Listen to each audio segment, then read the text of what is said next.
zgjedhore. Aty flitet për komuna, çdo komunë. Ndërkohë që unë di që kemi 10 vite që ne ligjërisht kemi më komuna. Të paktën 2015, po. nuk ekzistojnë më komunat. Atëherë si këta ekspertët e PS-s prezantojnë një ligj që kanë punuar me kohë, thonë, që me ekspertët më të mirë ligjvënës, dhe prezantojnë një ligj ku flitet për komuna, kur s'kam komuna ka njësi vendore.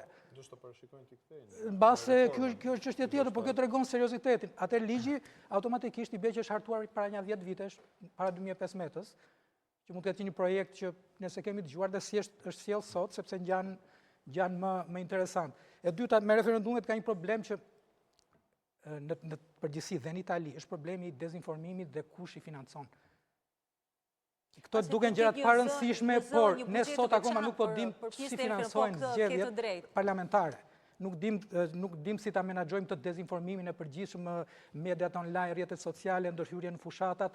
Në Hungari ka pas probleme të tilla. Në Itali po ashtu dhe ky ka qenë një lloj pretendimi i palës tjetër të Melonit që qytetarët u dezinformuan, nuk u informuan sa duhej ose pati fushata nga partitë e tjera që në rrjetet sociale targetuan votuesit në mënyrë të tillë që të shkonin drejt jos.